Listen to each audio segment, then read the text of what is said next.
Hey guys, this is Reviews and More, back with another tech review.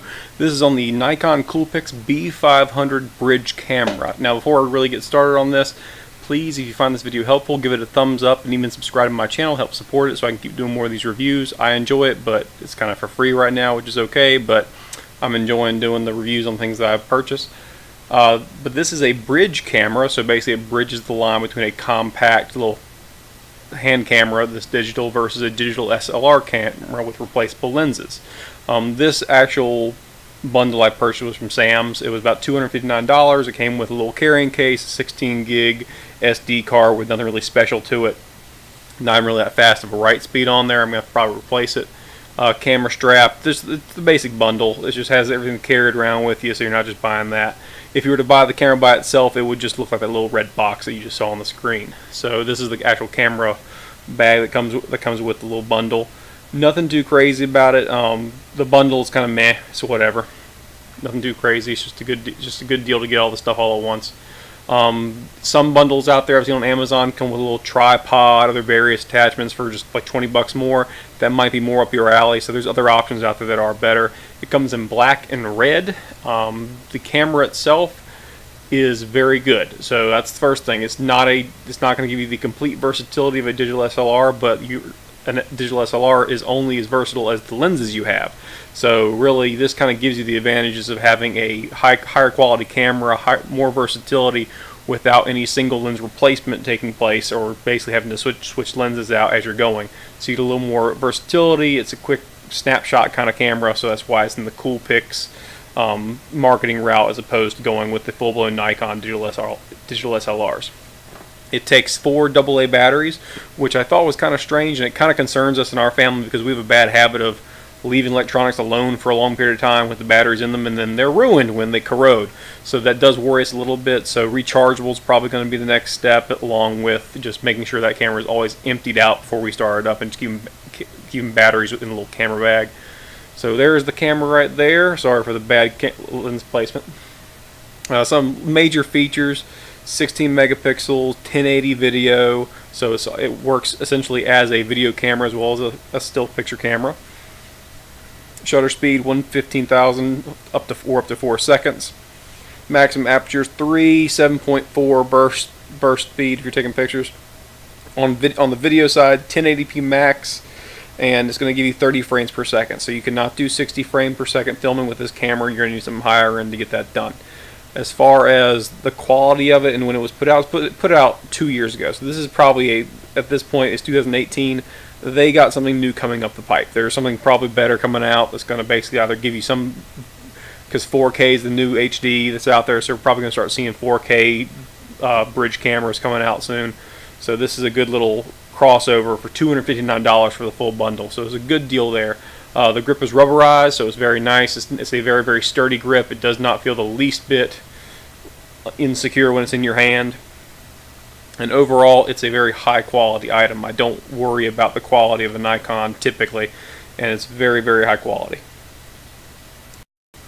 Additionally, with regard to these batteries, once they're in there, they don't really feel that secure. So it's not like a typical pre-charged battery pack where there's a little clip that pops them in. They're loose batteries. So if you turn this camera over incidentally or just by accident, everything's falling out of it except for the SD card. So really, it's kind of a big negative for me, but it's nothing to kill yourself over. It's just kind of a pain that there's not just a dedicated battery pack like so many other cameras like this have. I think the idea was making it more convenient. I just don't think it was executed well. Oh, there's my wife walking right through the shot. Way to go, honey. The back is adjustable. It's a flexible mount. It is not a self-facing LCD, so it will not self-face, with the one exception being if you want to do downward-facing filming like you see on Facebook with like recipes and stuff and the various arts and crafty kind of things. You can set it up that way, but just pointing the camera at somebody or at yourself, it does not do self-facing. So that's another negative. There are digital SLR cameras as well as just regular cameras, like lowering cameras that have that ability to do like the selfie picture. Not to mention, camera phones can do it by virtue of having the self-facing cam. Right now you're looking at the initial setup, very basic. Set up the language. The first thing it wants you to do is set up the Wi-Fi function. and it makes it sound like it's that classic, oh, it replaces that need for the big antenna you sometimes see like digital SLRs that transfer images directly to the computer. It kind of does that, but it's really meant for like social media. So what it'll do is if you have your phone set up for it, and you just connect with the Bluetooth and an app called, I want to say Bridge Share, Bridge Snap, something like that. It's Nikon's proprietary app. And you connect with the Bluetooth, it'll automatically download the picture you take to your phone, but it'll be a reduced quality picture. I think it's 2 megapixels, so it really shrinks it down a good bit. So you're going to lose, there's going to be some pretty significant and severe quality loss. Yeah, I think the idea behind that is so often they compress pictures on Facebook and other various social media platforms, so why not pre-compress it anyway and also save space on your phone. The only mistake I made was setting up the Bluetooth before I set up the app. It will not function properly if you just hook up to the Bluetooth on your phone to the camera. It will work, as in it will connect, but it won't actually do the function. So what you need to do, if you connect early, disconnect your camera from your phone, install the app that is requested to be installed. There's no real sign up for it. It's just a functional app. It'll just have permission to access your files so it can upload them.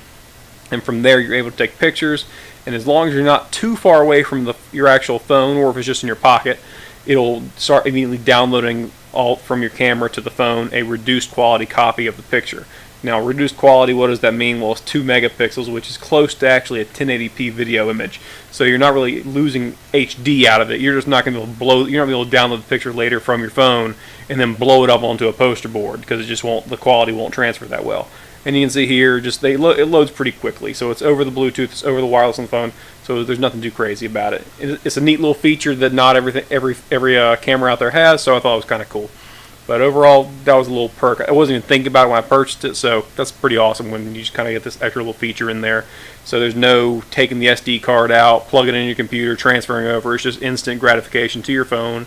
Put it on Facebook when you take a cute picture of your kid, and it's a higher quality picture because it's not done with the camera phone, so you got better lighting, better integrated systems in your phone. For the next few seconds and minutes, you'll just see some basic pictures. You want to pause here. This is outdoor lighting in the evening, about 5 p.m., 6 p.m. on the East Coast.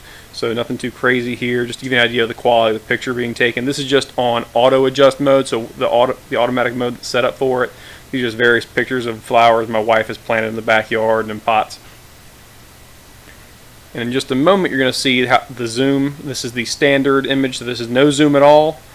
And then you'll see in just a moment that what I'm actually zooming in on in my front yard is our American flag out front, which is right there if you look at the little arrows. So that's where the flag is if you're on a phone and you're watching this video and can't quite see it. And this is 40 times optical zoom, so that's what you get out of that 40 times optical zoom, a pretty crisp picture with a decent zoom. This is the 4 times digital zoom. Kind of not too much to it. I wasn't really impressed by the digital zoom, but I wasn't really expecting to be. I've yet to see a digital zoom image that was really awesome. Here is just a standard 720p recording. I would have done 1080, but the actual SD card that came with the bundle wasn't recording fast enough, so I had to basically just knock it down a little bit to make it work. There's my wife's geese. Aren't they beautiful with their little bows? She loves them so much. Testing the focus functionality. By default, the video function has single focus, meaning once you start that camera, it's not going to refocus again, so you got to go back in the system and change it to multiple focus, so it'll reset up over and over and over again. It does not like being close up. The focused focal distance is pretty significant. So if you're trying to get a good image of an up close with video, you need to look elsewhere. You're not going to get it out of this camera too much. Just trying to get the blades of grass in focus. Could not zoom in too much on that. And this is in fairly good light. At a distance, it does a good job staying in focus on various objects, multiple focal points, which is kind of nice. Here's me being a terrible cameraman, just wandering around my yard, looking at bricks, doing whatever I can. How hard will this camera work to stay in focus on something? I was trying to basically adjust it. Here's my son playing with a little car, just trying to keep up with the car itself. This is all done without a tripod, obviously. It's not very steady, sorry, but this is really just testing how well the camera stays in focus on various distances when doing a HD video, and it does a pretty good job.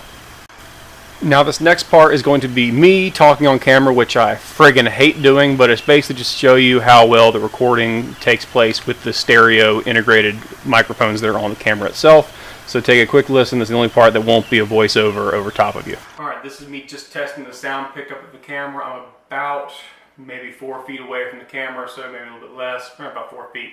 So this is the effective distance that you can hear. This is general sound quality. So again, it's not a camcorder. It's not a digital SLR that has attachments for it. This is the integrated stereo sound that's integrated in the system. So it's not going to be terribly high quality. I don't even know what it sounds like, so I'm just testing it here. So the first time I'm going to edit this video is the first time I'm going to hear the sound. But overall, I'm hoping it sounds pretty good, and this is just a test, so if you need to hear the numbers 1, 2, 3, 4, 5, 1, 2, 3, 4, 5, and you can kind of adjust based on the sound of my voice and compare it to the voiceovers I normally do with a condenser mic. So that is the sound of my voice over the integrated stereo microphone on the camera. It kind of sounds like a broken brass instrument being played through a sewer pipe. So pretty daggone accurate, because my voice sounds kind of like a trumpet being played through a nasty sewer. So I will say this camera's worth it. $250, has some versatility to it. Biggest flaw in my opinion is the battery setup, as well as the fact that there's no self-facing LCD, so you can't flip that thing around. And what's kind of frustrating about that is they set it to where it was flexible, so there was some movement, so you could sit there and if you want to take a picture above your head, you can move the camera around, or if you want to do a downward-facing video on like a tripod setup, so you can do like the Facebook crafty videos, you can do that. But it seems like they could have spent a few extra bucks and basically made it so it just flipped outward. That way you could just, see yourself and video it.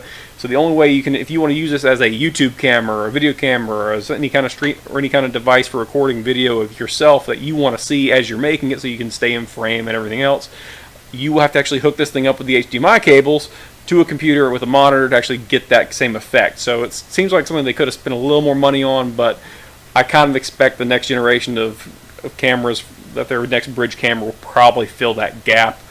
Because Canon's, their digital SLRs, as well as Nikon's, now their upper-end digital SLR cameras have that self-facing function, which is a big deal.